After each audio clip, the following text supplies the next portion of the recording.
Good morning and welcome back to the Quilting Corner. Boy, do we have a lot in store for you today. We're going to start off with the subscriber spotlight like we always do, and then we're going to work our way into the finish of the Grinch quilt. So let's get started with the subscriber spotlight. Our first subscriber is Stacy, and she is from Sunapee, New Hampshire. And she said that our Grinch quilt has inspired her to make her own Grinch quilt. So that is what she did. She made her own Grinch quilt. She said it was in her sewing room and her husband came in and let out a woohoo when he saw it because he loves the Grinch as well. So she's made her Grinch quilt and she has submitted pictures for us to see, and it is adorable. There are so many ways you can do panels. A lot of people veer away from panels, but I don't know, panels are just fun. You can do so much with them. So take a look at what she did and how her Grinch quilt came out.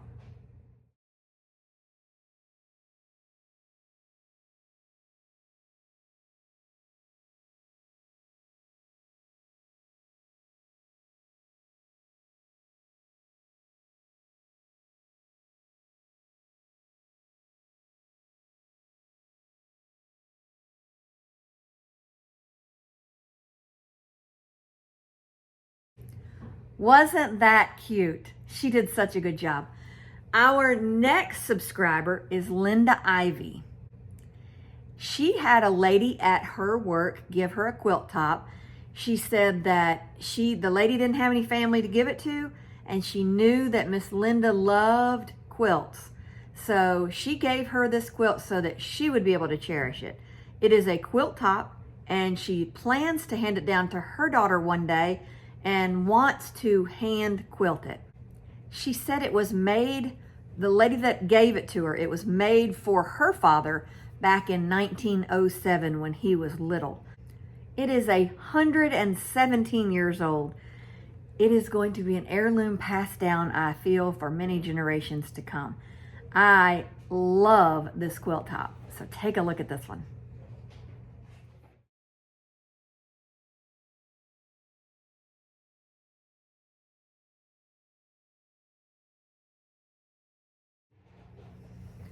The next quilt comes from James Armstrong. It's a small quilt that he has made and is submitting into his Quilt Guild's triannual quilt show in July. Their quilt group's name is Common Thread, Quilt Guild of Parma. He said the cobblestone streets in the quilt align with other guild members' entries.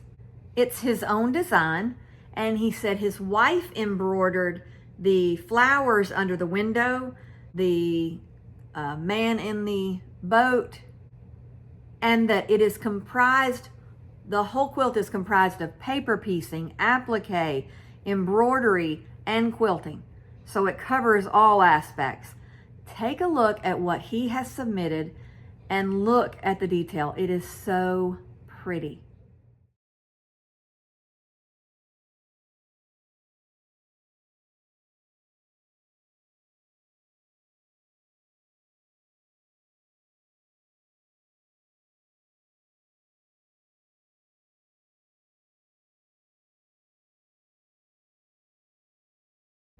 Thank you all for submitting those entries. They are adorable, pretty quilts.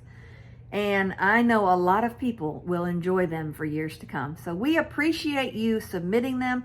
If you want to submit something for next week's episode, feel free to email me pictures at sewcharmingquiltshop@gmail.com. It's SEW charmingquiltshop@gmail.com. We will try our best to get it in the next week's episode. It might take a week or two with the holidays, but it'll be in there if you submit it. So we appreciate all of you doing that, and we love to see what you are working on. Thank you for submitting, and well, let's get on to today's project.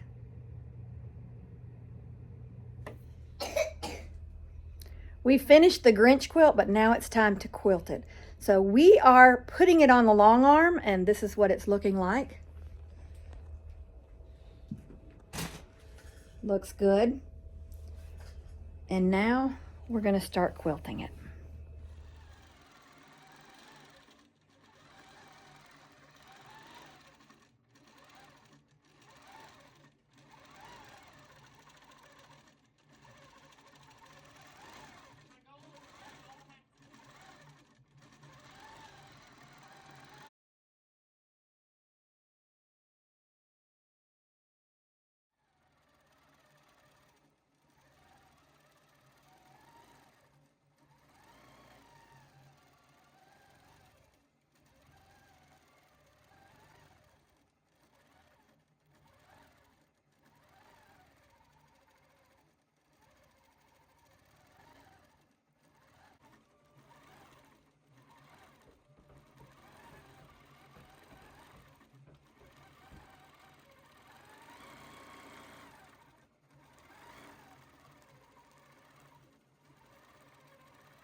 Since we finished the quilt for the Grinch, now we've got to bind it so that we are 100% totally finished with this quilt. But when I quilted it, I forgot to tell you or show you what design we used for this quilt. Remember in the story that the Grinch's small heart grew 3 sizes bigger that day? Well, that's the design we chose. Was a heart that is, let's see if you can see it. There's the little heart right here, and then there's the bigger heart that grew 3 times. So that's the design we used. You'll see it closer up here in a little bit, but that's the design we used. So now we need to bind it. We have picked this blue fabric that I just love. Not sure why I do, but I do love this blue.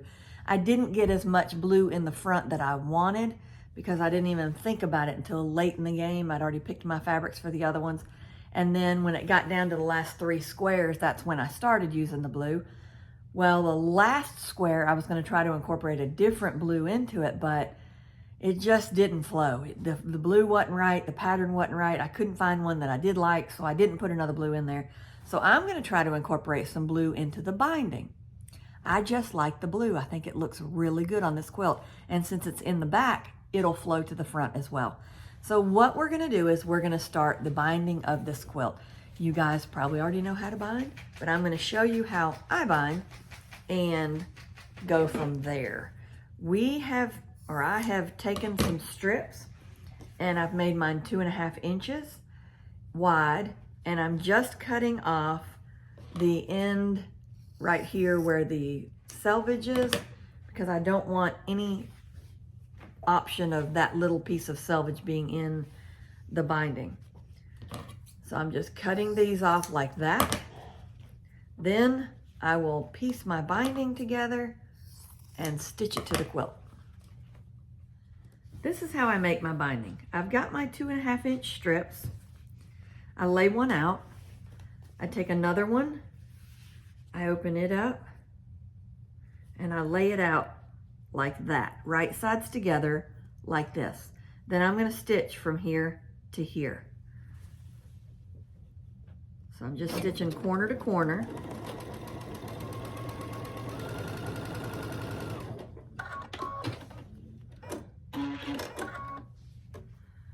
Then I take this little piece, here's my stitch line. I take about 1/4 inch away from that stitch line and I'll cut. This is just bulk. and I want to get that bulk out. So I cut that out, and when I open it, I've got my binding like that. I'm going to do that with all of these binding strips that are big enough for this quilt. And I'm going to do the same thing. I'm going to stitch diagonally across that side. I'm going to clip this extra off, taking the bulk out, and when I open it, it's like that. So I'm going to do that with all of my pieces until I have enough binding to go around this quilt. I've already measured it, so I know how many strips I need, so I'm just going to go and sew all these together, and then we'll come back and put it on. Once I have my binding made, I lay it out on my ironing table, and I will fold it in half like this, and then I'll just iron it all the way down this strip.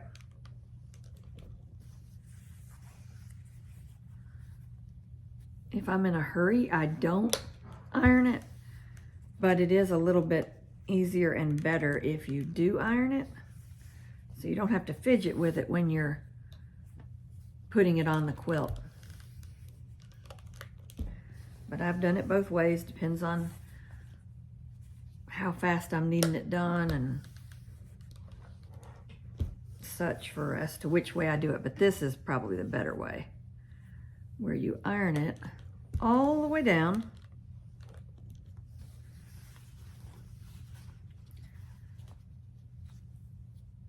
And I'm going to do this all the way through all of this binding right here. Once you have all of your binding made, you'll flip your quilt to the back side of your quilt. You'll take this binding, lay it along the edge, and pin it right there in place. Doesn't matter what side, just not on a corner. Any side is fine. So then you'll go down about, I like to go about 8 or 9 inches down before I start sewing, because when I get finished, I'll need to attach this beginning piece to the ending piece, so I need some room to move it. So I'll go down about 8 or 9 inches, and I'll start sewing at a 1/4 inch.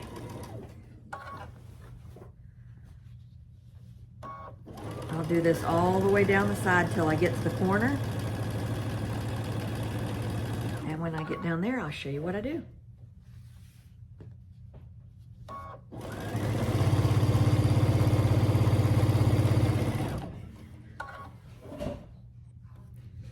When I get to the corner, I'm going to stop about, I don't know, about a 1/4 inch from the edge. So I'll stitch all the way until I get to about a 1/4 inch. I cut my thread. There's different school of thoughts here. Some people don't cut their thread. They just pull it out and bring it back. I like to cut my thread.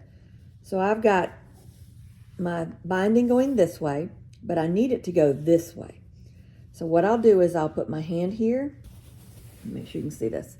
Put my hand here, throw this like that. I want that to be what I see at the corner.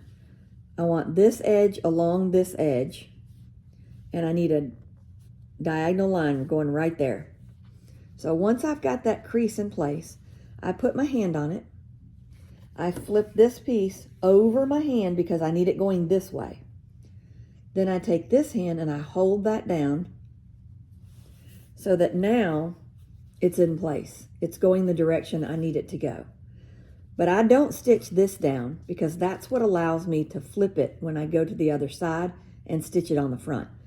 So when I take it back to the machine now, I'm going to go straight from the edge, all the way at the edge, all the way down. And this will be flapping like that. So I'll stitch from the corner,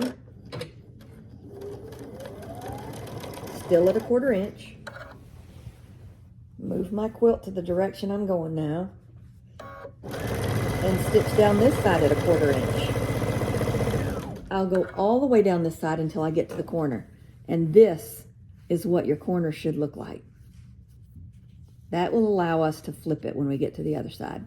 So I'm going to keep going till I get to the next side, and I'll show it again. We're at the next corner, so let me show it to you again. I'm going to stitch all the way until I get to a 1/4 inch from the edge. When I get to a 1/4 inch, I'll stop, cut my thread, pull it out, place my hand here, flip it to now the fabric is, the binding is going the opposite direction that I need. It's going that way, but I need it to go this way. So I'm going to fold it that way. That causes that crease in the corner, and it's diagonally across. Put my hand here, flip this over, take my other hand, hold it down, and now I've got it. Now I'll take it back and I'll stitch it all the way from that side, all the way from the corner. When I get to the next corner, I'll do the same thing, and then I'll come back to you when we are joining these pieces together. Once I get to about, I don't know, 8 or so inches away from where I started, and it's not science, you don't have to measure 8 inches or so. I just get about that far away from where I'm started at, and I stop my stitching. So my stitching stops here, I'm going to here. My binding is 2.5 inches wide. So because of that, I need a 2.5 inch overlap from where I started to 2.5 inches down from that. If my binding is smaller than that, then whatever the measurement of the binding is, that's what measurement you use. So if my binding was 2 inches, I'd go down 2 inches, but mine's 2.5. I'm gonna take a little snippet off the end of the binding, because when I open this up, I know that from here to here is 2.5 inches, because that's how wide my binding is. So now I don't have to measure. I just take it, lay it straight, make sure the quilt is straight. I lay this to the side of the binding where I started, and upside down, so it's a difference in color, so I'll see it. I lay this binding back out the way it's supposed to be, and I overlap it here. Then I take my scissors, and where this piece ends, I'll cut right there.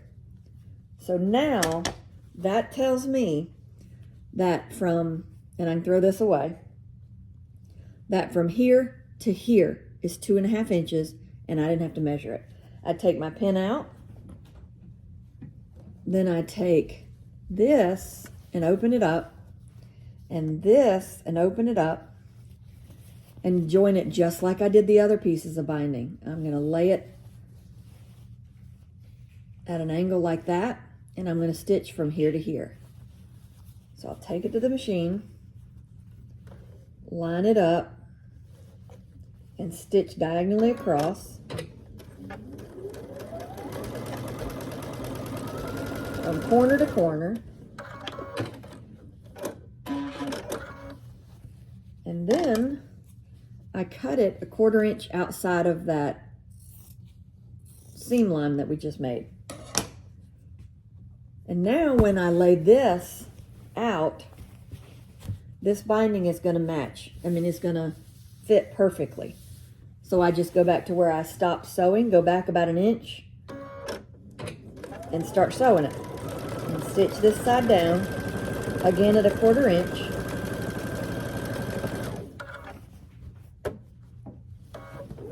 And keep stitching until I get to the point where I started stitching. And then I usually go over it about 1 inch again. So I'll stitch.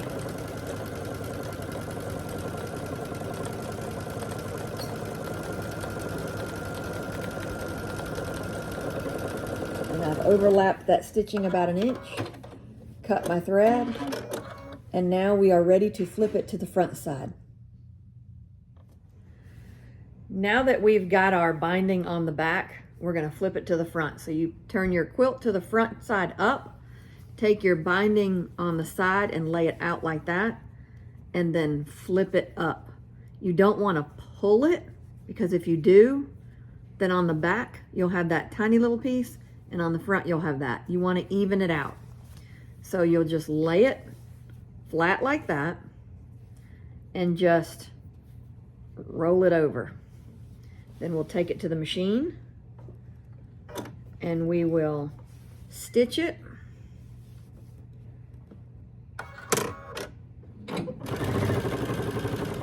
Down that side. We're going to do the same thing all the way down this side. Just stitch it. All the sides will be like this. When we get to the corner, I'll show you what we do. Just going to flip it up. You're not going to pull it. Just flip it up.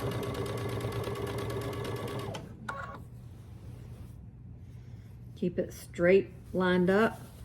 Let me move this so you can see it.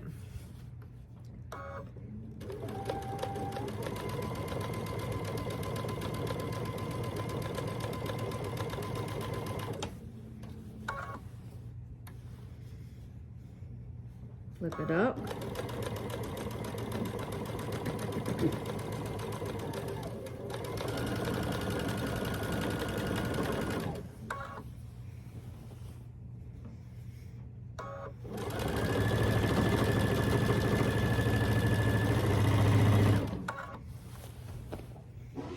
Almost to the first edge. So we'll keep going until we get to, I don't know, a couple inches away from that corner. Get it out of your way so you can see.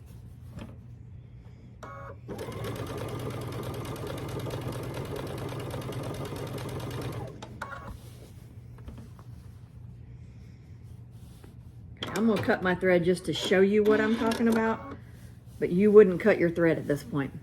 When you get to the corner and it's like this and you're pulling it up, you've got this corner piece. You want to pull it all the way up. And what happens is, you pull this side up too, it forms this corner like that. What you'll do is you'll stitch all the way down here. You'll keep going till you get about right here. Then when you see this corner, what'll happen will be that it'll look like this. See how that looks with that angle? Then you'll take it and you'll be stitching all the way down to here. And when you get about right in here, maybe an inch away or 2 inches away, you'll stop and you'll flip this side up and it'll cause that. It should look like this. Let me do it again. All the way down to about an inch or 2 up, flip this side up, and it looks like that in your corner. That's what you want. So let's go back to this stitching now. We'll stitch it. Go till you get a couple inches away from the corner, which is about right here. I'll pull this side up. Then I'll flip it up. I'll show it to you again in a minute. You'll stitch it till you get to that corner to where you've tacked that corner down. Then you'll turn your quilt. I'm going to show it to you again, so don't worry. Then we'll just stitch down this side.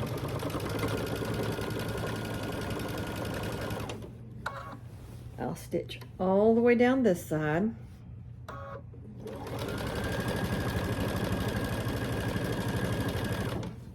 And I want to show you that corner we made. See that corner? That line right there across here? That's how it should be. One side and the other side. And let me get to this next corner and I'll show it to you again. And I'll show it to you from another angle so you can see it better.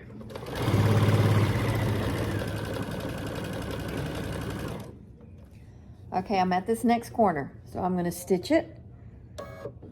I'm going to go till I get a couple inches from the corner. And because I'm pulling this side up, it's formed this corner like this. So I'm going to take it, I'm going to lay it down. It's going to cause this angle right here. That's what you want. So I'll keep going till I get a little bit closer to the corner. Now this side I'll pull up. It was on the back side of that quilt. I'm pulling it up. I'm going to lay this down to cause that angled crease right there, and then I'll just flip it up. It'll cause that look right there in the corner. That's what you want. So I'll take it and I'll fold it up. I'll stitch all the way to that corner till I've tacked this other side down. Then I can turn it. And when I turn it, I just start stitching down this side all the way down this side the same way I did the other side. So I'll keep going and I'll do all my corners like that. I've got like probably about 5 different videos out there on binding. If this doesn't make sense to you, find one of those other ones. Some of them are more intense, more detailed than this was, but binding should not be hard. If you have questions or need help with anything, let me know and I'll be glad to help you. I'm going to keep going till I get to the end and we'll take a look at it. When you get towards the end, it's the same thing. You'll just keep stitching down this side until you reach the part where you started, which is right here. I've got a couple little strings loose, so I'm going to cut those strings. You can tuck some in there if you have more. Then I'm going to stitch it down and just keep stitching until I get to the part where I started. And then I'll go over where I started for an inch or so, lock it in place, cut my thread, and I am done with the Grinch quilt. Cut my threads, and let's look at it. Here is the quilt finished, bound and completely finished. Look how cute. I absolutely love this one. It is so cute. Now look, you remember this blue that I liked so much? Look at the binding. Now with that binding, with that back, isn't that cute? I think that blue just adds to it, in my opinion. That's just me, but there it is. I hope y'all had fun. I hope y'all make it with me. You don't have to use this panel. You can use another panel. Do the same do a different panel. This method, however you want to do it. So until next time, happy quilting and Merry Christmas.